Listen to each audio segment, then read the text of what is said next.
ربنا هب لنا واجعلنا للمتقين كفر عنا السيئات ربنا آتنا في الدنيا حسنة. Assalamualaikum warahmatullahi wabarakatuh. Selamat kita tinggalkan tahun 2025. Please don't wake me now. 2, 3, 4. Beberapa jam sahaja lagi kita akan melangkah ke tahun 2026 kepada seluruh rakyat di negeri Melaka dan khususnya kepada masyarakat Islam di negeri Melaka.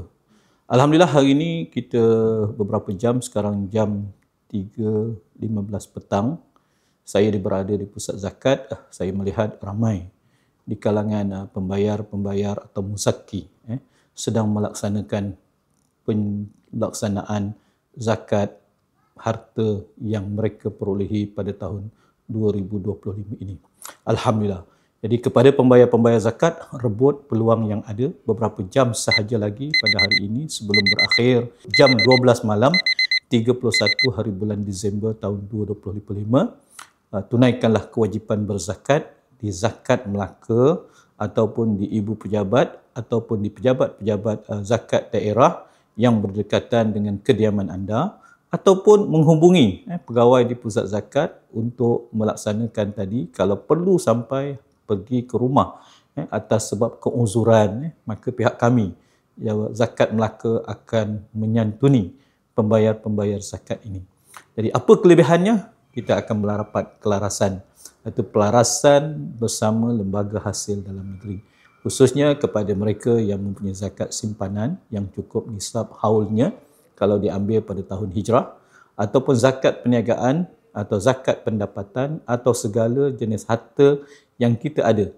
Dan kita pun telah memfatwakan dipanggil zakat mushtaghalat, iaitu zakat daripada harta-harta yang kita perolehi seperti rumah sewa, kereta sewa, kita ada homestay. Akhirnya bila terkumpul pendapatan kita dalam setahun, itulah merupakan harta yang kita miliki daripada perniagaan yang mungkin kita buat secara sambil-sambilan atau kita buat secara kecil-kecilan, tetapi sebenarnya memperoleh keuntungan yang berganda ataupun bernilai. Samping yang lebih besar, maknanya kita menunaikan tanggungjawab kita dalam melaksanakan rukun Islam yang 5, iaitu salah satunya menunaikan ibadat zakat, iaitu zakat harta. Ingat, di sebalik harta yang kita miliki ada bahagian atau hak mereka yang perlu kita santuni. Siapakah mereka itu? Mereka adalah asnaf yang sedang mengharungi cabaran kehidupan hidup yang mencabar dengan berbagai dugaan kemiskinan, dengan berbagai penyakit, dengan cabaran untuk menyusuri pendidikan anak-anak, dengan berbagai-bagai orang kata isu yang berlaku hari ini yang perlu kita santuni mereka dalam kategori yang dipanggilkan asnaf.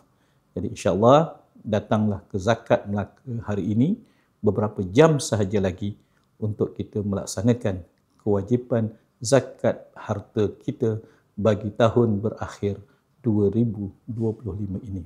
Sekian dari saya, Sahibus Samaha, Datuk Wira Haji Abdul Halim bin Tawil, Mufti Negeri Melaka.